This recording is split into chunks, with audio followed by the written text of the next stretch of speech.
Good afternoon, children. This is my sixth video on the lesson Human Reproduction. Today's topic to study is fertilization. In the previous video, I had discussed menstrual cycle, the four phases, along with the changes in each, and the hormonal control of cyclic changes in ovaries and uterus during menstrual cycle. So let us start with today's topic, fertilization. Fertilization means fusion of a male gamete, which is haploid. In other words, this is the sperm, with a haploid female gamete, which is an ovum. The place of fertilization in a female's body is exactly the ampulla isthmus junction of oviduct. The oviduct or a fallopian tube has four parts. I'll show you here the diagram. This is the oviduct or the fallopian tube. The four parts are this broad shaped region called as infundibulum. Then the second region is ampulla. The third is isthmus. And the fourth region is the uterine part, right? So the exact region of fertilization is somewhere here, the ampulla isthmus junction. And when we talk about the events in fertilization, they involve six stages, right? We'll study one by one. The first is insemination or ejaculation. The second is movement of sperm. The third is the arrival of ovum. Fourth is capacitation or activation of sperm. Fifth is the fusion of gametes. And sixth is amphimixis or karyogamy.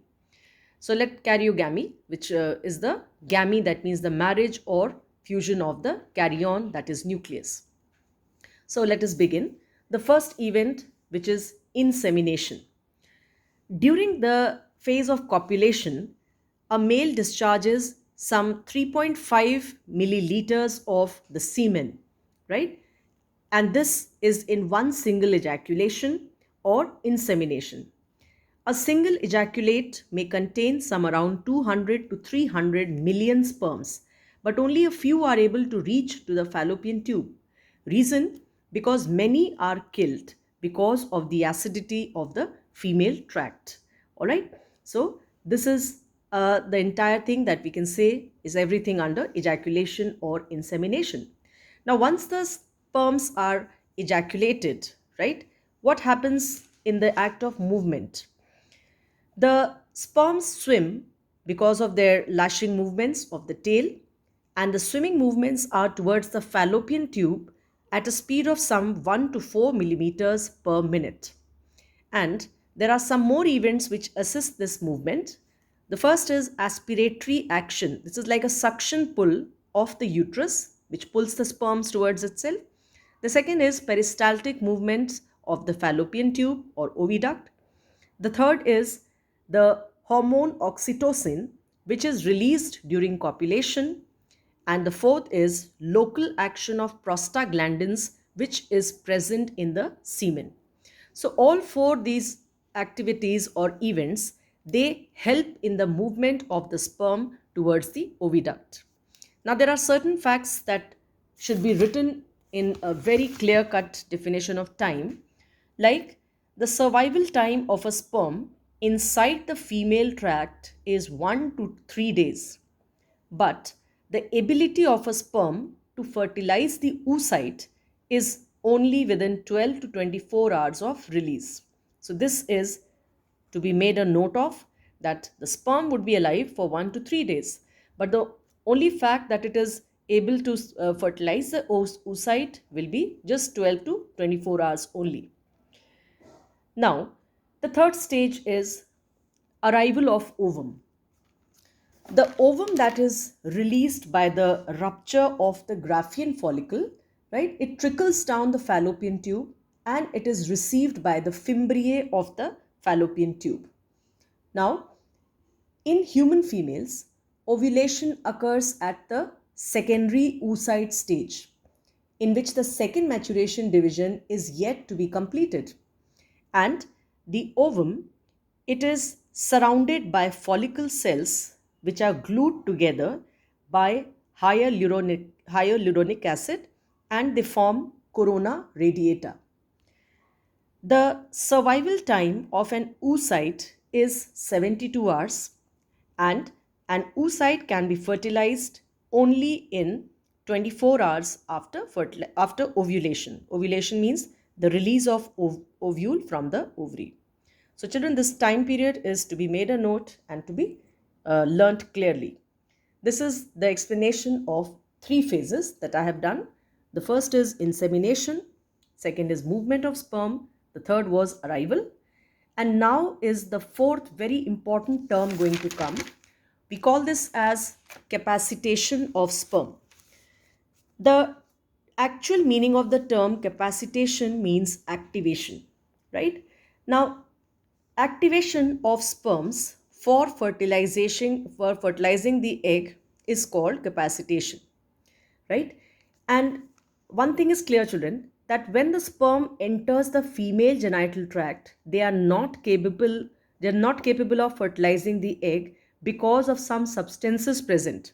We call them as decapacitation. D means that will remove the ability to fertilize, right? So what happens here, that there will be certain secretions of the female genital tract that activate the sperms. There are a number of ways how it does.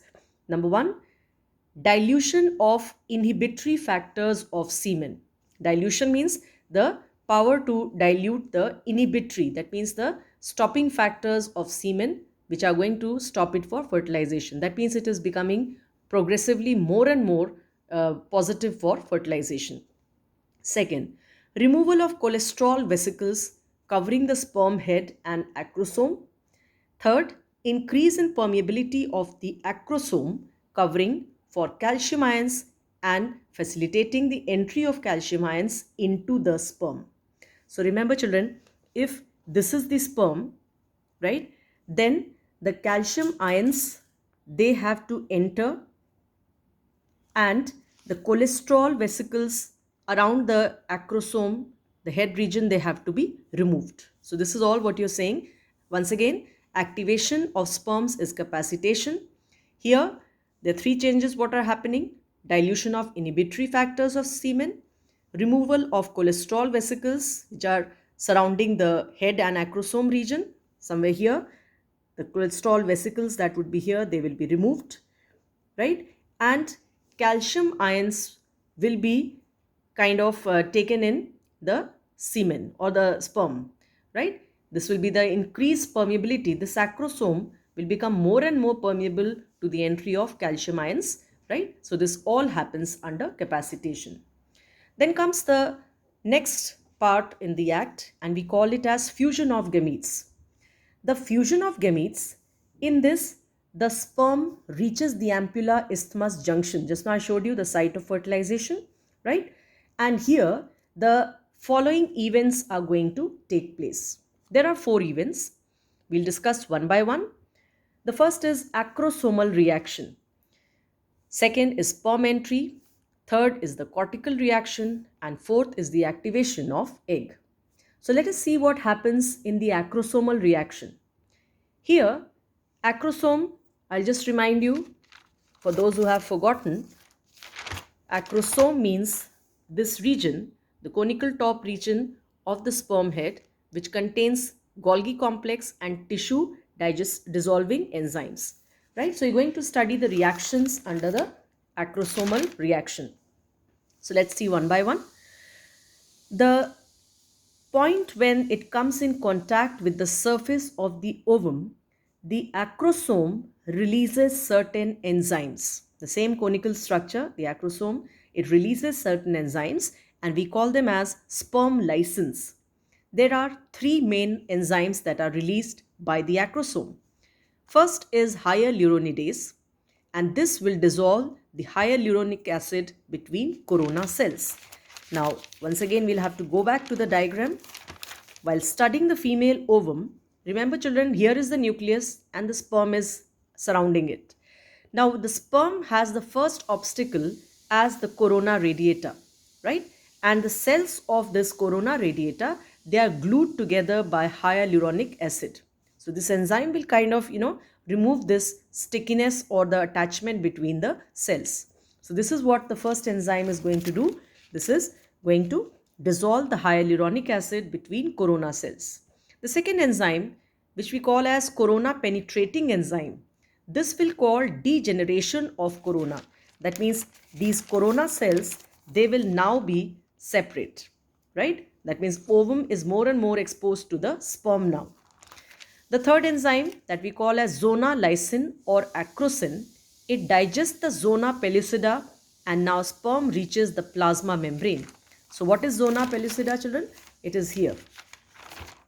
The zona pellucida, it is the second region, which is the transparent non-cellular layer. So this will be now enabling the sperm to reach the plasma membrane. So sperm is making all sorts of activities so that now it can come in contact with the nucleus. So all these changes, they come under acrosomal reaction, right? So acrosomal reaction, we can say the changes that are introduced now by the sperm license in the egg surface. What all are going to happen here? Here, you'll have to understand that this is influenced by calcium ions, magnesium ions, optimum pH and temperature. Not only this, but also that the compatibility reaction between sperm and the ovum is occurring by special fertilizing and anti-fertilizing proteins. So once again, children, the first phase is over. Acrosomal reaction by the activity of three enzymes, that is sperm lysins, hyaluronidase, corona penetrating enzymes, zona lysin or acrosin, and here the acrosomal reaction takes place. Now comes the second phase. Here is the second phase, which means sperm entry. As the sperm comes in contact with zona pellucida, that means the first transparent region of the ovum, it induces certain changes in the egg membrane. Look at the structure. This is the stages or different steps of attachment and penetration of sperm during fertilization.